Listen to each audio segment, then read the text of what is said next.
प्रधानमंत्री जी ने ज्ञान का बजट बताकर 4 अक्षरों में से परिभाषित किया है। जी फॉर गरीब, वाई फॉर युवा, ए फॉर अन्नदाता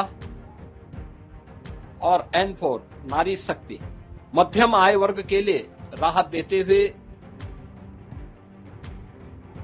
टैक्स की रिबेट में छूट देने का जो कदम उठाया गया है,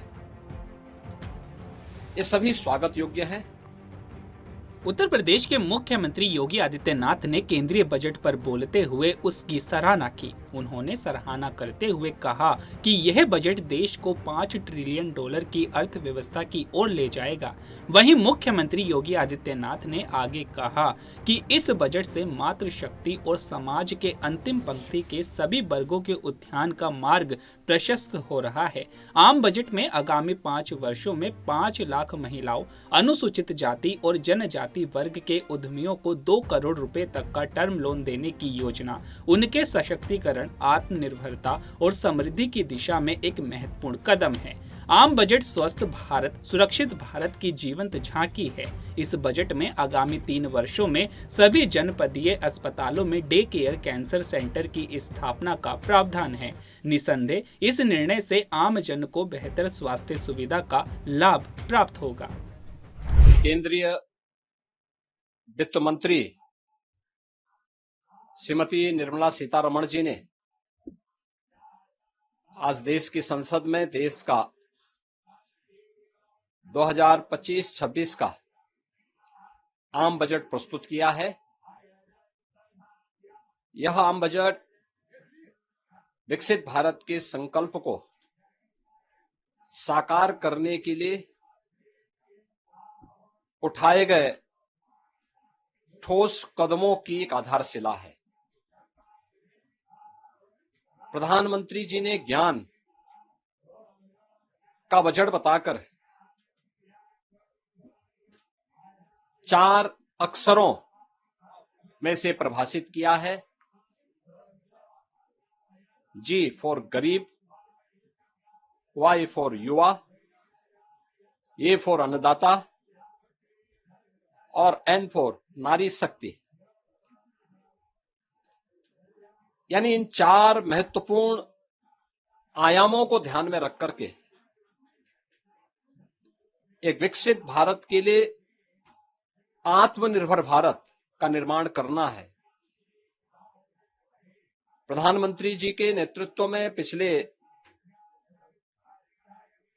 10.5 वर्षों में भारत की अर्थव्यवस्था दुनिया की एक प्रमुख अर्थव्यवस्था के रूप में तेजी के साथ आगे बढ़ी है।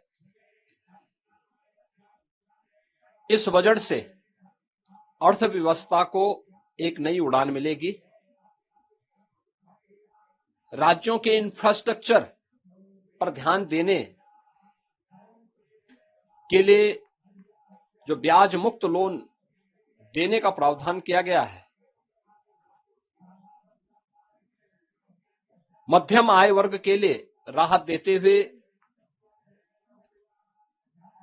टैक्स की रिबेट में छूट देने का जो कदम उठाया गया है, ये सभी स्वागत योग्य हैं। मछुआरों के लिए स्पेशल इकोनॉमिक जोन, डेयरी और मत्स्य पालन के लिए 5 लाख तक कर्ज,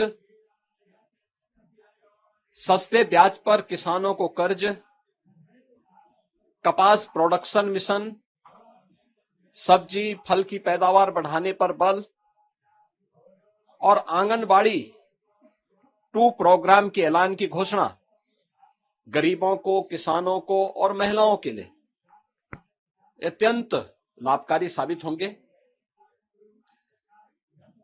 सबसे अच्छी बात है कि आदरणीय प्रधानमंत्री जी के नेतृत्व में यह सरकार सर्व समाज के साथ ही समाज के अंतिम पायदान पर बैठे हुए व्यक्ति के बारे में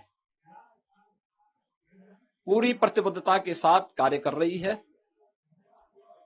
अगले 5 वर्ष में 5 लाख महिलाओं, अनुसूचित जाति और जनजाति को 2 करोड़ तक की टर्म लोन देने के लिए एक नई योजना को प्रारंभ करने का प्रस्ताव, जिज्ञासा, नवाचार और युवा मस्तिष्क के लिए वैज्ञानिक सोच बढ़ाने की दिशा से अगले 5 वर्षों में 50,000 अटल टिंकरिंग लैब की स्थापना, ग्रामीण क्षेत्र के सभी सेकेंडरी स्कूलों और प्राथमिक स्वास्थ्य केंद्रों में ब्रॉडबैंड कनेक्टिविटी उपलब्ध करवाने, ये सभी महत्वपूर्ण कदम हैं। आगामी 3 वर्ष में सभी जिला अस्पतालों में डे केयर कैंसर सेंटर की स्थापना करने की घोषणा। उत्तर प्रदेश जैसे राज्य को इसका सर्वाधिक लाभ मिलने वाला है। Centre of excellence of skilling, the centre of excellence in artificial intelligence for education की स्थापना से हमारे युवाओं को एक वैश्विक पहचान मिलेगी। अन्नदाता किसानों के लिए प्रधानमंत्री धन धान्य की योजना की घोषणा का हम स्वागत करते हैं। इस योजना से देश के करीब 1.25 करोड़ किसान लाभान्वित होंगे। निश्चित रूप से इस योजना का किसान सबसे बड़ा लाभार्थी बनेगा और उत्तर प्रदेश इससे सर्वाधिक लाभान्वित होने वाला राज्य होगा। किसान क्रेडिट कार्ड के माध्यम से जो घोषणा की गई है, इसकी सीमा को 3 लाख से बढ़ाकर के 5 लाख रुपए तक किया जाना, यह भी अभिनंदनीय है। देश को $5 ट्रिलियन की इकोनॉमी बनाने के संकल्प पथ पर तेज गति से ले जाने वाला यह बजट आदरणीय प्रधानमंत्री जी के विजन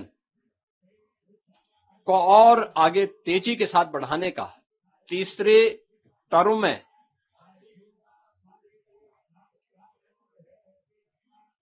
इस 3 गुना स्पीड को प्रदर्शित करता है। मैं इसके लिए आदरणीय प्रधानमंत्री जी का हृदय से अभिनंदन करता हूं, केंद्रीय वित्त मंत्री को धन्यवाद देता हूं और मुझे पूरा विश्वास है कि समाज का हर तबका इस युगांतरकारी विकसित भारत के संकल्पों को पूरा करने वाले बजट का स्वागत करेगा, अभिनंदन करेगा।